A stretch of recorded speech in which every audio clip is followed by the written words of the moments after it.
வணக்கம். பராசக்தி 1952 நடிகர் தலைவர் சிவாஜி கணேசன் நடித்த முதல் திரைப்படம். நம்மளுக்கு இது முதல் திரை விமர்சனம். இந்த 2026 வந்திருக்கிற பராசக்தி படத்தை பற்றி பார்க்க போகிறோம். இந்த படம் பார்க்குறதுக்கு ஏகப்பட்ட எக்ஸ்பெக்டேஷன். ஆப்வியஸ்லி இது ஒரு ரெட் ஜெயின் மூவிஸ், நல்லாயிருக்கும், நல்ல பிராண்டடாக இருக்கும். Sivakarthikeyan movie, Sudha Kongara director. அவங்க ஏற்கனவே 2 வெற்றி படத்தை கொடுத்துருக்குறாங்க. ஒன்று இறுதி சுற்று, இன்னொன்று சூறையை போட்டு. அதனால் அது ஒரு எக்ஸ்பெக்டேஷன். அவங்க இது மட்டும் இல்லாமல் மணிரத்னுடைய அசிஸ்டண்ட்டு. ஸோ அந்த பிராண்டட் மூவிஸ் இருக்கும். இதற்கு அடுத்து அப்படி பார்த்தா படத்துடைய டைட்டில் பராசக்தி. பராசக்தின்ற அந்த ஒரு கேட்சியான டைட்டில் யாருமே பிடிக்காதுலாம் சொல்ல மாட்டாங்க. அதில் ஒரு பெரிய சக்தி இருக்குது, பராசக்தி. அதனால் பார்க்க வேண்டிய ஆர்வம்.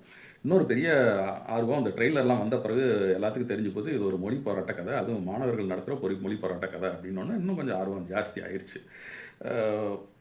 இந்த எதிர்பார்ப்போடு தான் நம்ம போய் இந்த திரைப்படத்தை இந்த 2வது நாளே பார்த்துட்டு வரோம். அதனால் சில விஷயங்களை ஷேர் பண்ணணும்னு நம்மளுக்கு தோணுச்சு.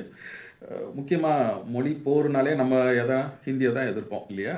ஆப்வியஸ்லி. ஏன்னா ஹிந்தியோட எதிர்ப்பு பார்த்திங்கன்னா 1937 இருந்திருக்கு. அது உச்சக்கட்டம் அடைந்த வருடம் தான் 1960. அப்போ கூட நம்மலாம் பிறக்கல. 1960 உச்சக்கட்டம் நடக்கும்போது அது யார் லீட் பண்ணி எடுத்துகிட்டு போனாங்கன்னா ஒரு பெரிய ஸ்டூடெண்ட்ஸ் ஃபாரம் தான் எடுத்துகிட்டு போயிருக்காங்க. அது கூட அந்த உச்சக்கட்ட போராட்டம் எங்கே ஆரம்பிச்சிருக்குனாக்க மதுரையில் ஒரு கல்லூரியிலேருந்து ஆரம்பிச்சிருக்கு. கல்லூரி பேர் எனக்கு சரியாக இன்னும் செய்திகளை தேடி பார்க்க வேண்டியிருக்கு. மதுரையிலேருந்து ஆரம்பிச்சிருக்கு. நம்ம ஒரு மதுரைக்காரன், அதனால் அது பார்க்கறதுக்குண்டான ஒரு ஆர்வம், ஒரு அடிஷ்னல் ஆர்வம் தான்.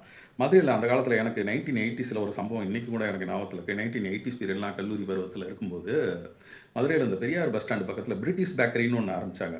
பிரிட்டிஷ் பேக்கரின்ற ஒரே காரணத்துக்காகவே அந்த கடைக்காரங்க என்ன பண்ணாங்க, கடை திறந்தப்ப ஒரு பிரிட்டிஷ் கொடியை கொண்டு வந்து கடை மேலே வச்சு கொடியை பறக்க விட்டாங்க. அதுக்கே அந்த எங்கள் ஏரியாவில் இருக்க கம்யூனிஸ்ட்லாம் ஒன்றா சேர்ந்து போய் கொடியை பிச்சு தூக்கி எரிச்சு விட்டு கடையெல்லாம் நாஸ்தி பண்ணி அந்த ஏரியாவில் போலீஸ் எல்லாம் ஒரு 140 தடை போடுற அளவுக்கு பெரிய போராட்டம் நடந்தது. அது ஒரு அந்நிய மொழி, ஆங்கிலத்துக்கே அந்த பிரச்சனைனா இந்தியாவுக்குள்ளேருந்து ஒரு மொழி ஊடுருதுனாக்க சும்மாவாக விடுவாங்க மதுரைக்காரங்க. ஒரு பெரிய பிரச்சனையாக ஓடிடுச்சு. ஸோ இப்போ இந்த படத்தில் பார்த்தீங்கன்னா கிட்டத்தட்ட கதை களம் பார்த்தீங்கன்னா மதுரையில் தான் நடக்குது. மதுரையில் தான் அந்த மொழி போராட்ட பிரச்சனைகள் ஆரம்பிக்குது. ஏகப்பட்ட பேர் எதிர்க்கிறாங்க. படத்தில் ஒரு பெரிய மெசேஜ் சொல்ல ட்ரை பண்ணுறாங்க. நாங்கள் ஹிந்திக்கு எதிர்ப்பே இல்லை, ஹிந்தி திணிப்பை தான் எதிர்க்கிறோம் அப்படின்னு தான் சிவகார்த்திகனுடைய ஃபஸ்ட்டு டைலாக். ஒரு ட்ரெயினை மறித்து அந்த ட்ரெயினில் இருக்க ஒரு நார்த் இந்தியன் ஃபேமிலியை பார்த்து சொல்கிறாரு. அவங்க பயப்படுறாங்க, எங்கே நம்மளையும் எரிச்சு விட்ருவாங்களோ, ட்ரெயின் எரிச்சு விட்ருவாங்களோன்னு.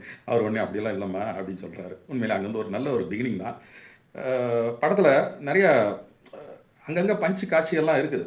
அந்த படமே ஒரு மொழி போராட்ட கதைனால அங்கங்கே இருந்தால் தானே நம்ம நம்புவாங்க. அதுமாதிரி கதையெல்லாம் இருக்குது. சிவகார்த்திகன் உதாரணத்துக்கு பார்த்திங்கன்னா ஒரு மொழி போராளியாக இருந்து ட்ரெயின்லாம் எரிச்சு விட்றாரு. அப்போ ஒரு மரணம் நடக்குது.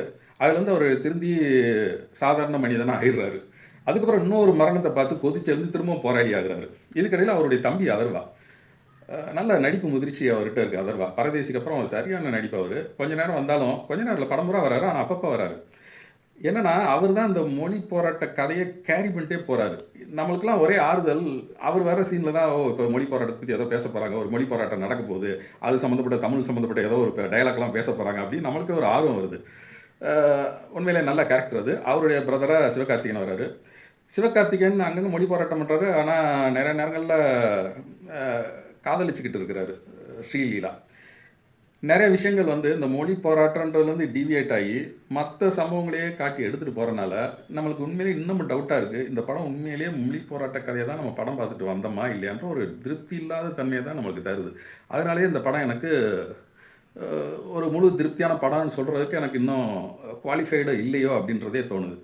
ஏன் அப்படின்னு பார்த்தீங்கன்னாக்கா, இந்த படம் ஒரு ஒரு பீரியட் ஃபில்மு, 60களில் நடக்கிற கதை அப்படின்னா கண்டிப்பாக அந்த காலத்து அரசியல் தலைவர்கள், நேருவாகட்டும், இந்திரா காந்தி ஆகட்டும், கலைஞராகட்டும், அண்ணாதுரை ஆகட்டும், இவர்கள்லாம் வருவாங்க இல்லையா படத்தில்? எஸ், வர்றார்கள். அப்போ வர்றாங்கன்னா அப்போ அவங்களுக்குரிய ஆட்கள் நடிகர்கள் தேர்வு, ஒப்பனை தேர்வெல்லாம் இருக்க வேணாமா? அதில் கொஞ்சம் கான்சன்ட்ரேட் பண்ண வேணாமா?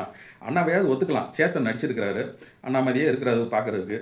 கலைஞர்னு ஒருத்தர் வராரு, அவர் எப்படி நாங்கள் நம்புறது? அட்லீஸ்ட் ஒரு கொஞ்சமாக மிமிக்ரியாவது பண்ணி கலைஞர் மாதிரி பேசியிருந்தா கூட ஏதாவது நம்புவோம். ஜனங்களாம் கைதட்ட ஆசைப்படுறாங்க. இவனையா கலைஞர் மாதிரியா இருக்கிறான்னு சொல்லிட்டு தட்ட போன கையை எடுத்து திரும்ப கட்டிக்கிற மாதிரி தான் இருக்குது. இதெல்லாம் பரவாயில்ல. இந்திரா காந்தி அம்மையார்ன்ற பேரில் ஒரு கொஞ்சம் கருப்பா மாநிலத்தில ஒரு லேடிய கொண்டு வந்து நிறுத்துறாங்க. இந்திரா காந்தி அம்மா என்னைக்கு கருப்பா மாநிலத்தில இருந்தாங்கன்னு தெரியல. அவங்க எவ்வளோ சிவப்பு, எவ்வளோ அழகு அவங்க, எவ்வளோ கம்பீரம். இதில பார்த்தா அவங்க ஏதோ ஒரு வில்லி கேரக்டர் மாரி காட்டுறாங்க. நல்லா இல்ல ஆக்சுவலா. அதில கொஞ்சம் கான்சன்ட்ரேட் பண்ணியிருக்கலாம். 2வது பீரியட் ஃபிலிம்னால நம்மளுக்கெல்லாம் ஒரு ஒரு பழைய மதுரைய காட்டுவாங்களோ, இல்ல பழைய டெல்லிய காட்டுவாங்களோ, பழைய சென்னைய காட்டுவாங்களோ, மதராசப்பட்டினம் படம் மாரி, அந்த சென்ட்ரல் ஸ்டேஷன காட்டுன மாரி, ஸ்பென்சர் பிளாசா, மவுண்ட் ரோடு எல்லாம் பிரம்மாண்டமா செட்ல காட்டுன மாரி காட்டுவாங்களான்னு பார்த்தா, அதெல்லாம் ஒண்ணுமே இல்ல. இங்க மதுரை ஸ்டேஷன்னு சொல்லிட்டு ஒரு க்ளோஸ் டைட் ஷாட்ல பார்த்தீங்கன்னாக்கா, ஒரு ஒரு நீராவி என்ஜின் ட்ரெயினு ஏதோ கஷ்டப்பட்டு செஞ்சிருக்காங்க. பொம்மை ட்ரெயினான்னு தெரியல செஞ்சிருக்காங்க. ஒரு 5, 6 கோச் எல்லாம் இருக்கு. கோச்சுக்குள்ளேலாம் பார்த்தா இன்னைக்கு சுவிட்சர்லாந்துல ஓடுற ட்ரெயின் அளவுக்கு செட்டப் உள்ளேலாம் இருக்குது. ஆனா என்னமோ அதில ஒரு பெருசா பணம் செலவிட்ட மாரியும் தெரியல, கவனம் செலுத்துற மாரியும் தெரியல. ஒரு பீரியட் ஃபில்முக்கு உண்டான ஆர்ட் ஒர்க் அண்ட் ஒப்பனை. இது 2ம் கம்மி மாரி தெரியுது. ஒரு க்ளோஸ் டைட் ஷாட்ல காட்டினாலே என்ன அர்த்தம்? பிரம்மாண்டமா பெருசா பெரிய செட்டு போடலேன்னு தானே அர்த்தம். மதுரை ஜங்ஷன் அப்படின்னு சைடுல ஒரு போர்டு, பாலம் லேசா தெரியும். இன்ஜின் வந்து நிக்கும். அதான். அத தாண்டி கேமரா கொஞ்சம் கூட பின்னாடி வராது. அதுலேருந்தே தெரிஞ்சு போச்சு, சின்ன ஒரு லிமிட்டட் செட் போட்டிருக்காங்க. ஆக்சுவலா அதெல்லாம் செஞ்சிருக்கலாம். ஏன்னா பீரியட் ஃபில்ம் பார்க்க வரவங்களுடைய நியாயமான எதிர்பார்ப்பு அதெல்லாம். அதெல்லாம் செஞ்சிருந்தாங்கன்னா நல்லாயிருக்கும். முழு படமும் எப்படி இருக்கு? பார்க்கலாமா? வேண்டாமா? என்ன பொறுத்தளவுக்கு இது கண்டிப்பா அ ஒதுக்கி வைக்க வேண்டிய படம்லாம் இல்ல. கண்டிப்பா அ ஒரு தமிழ் மொழி இம்பார்ட்டன்ஸு, அடுத்தபடி ஒரு ஹிந்தி எதிர்ப்பு அப்படின்ற ஒரு ஒரு ரெஸ்பெக்ட்டுக்காக தான் இந்த படத்துக்கு போக வேண்டியிருக்கு.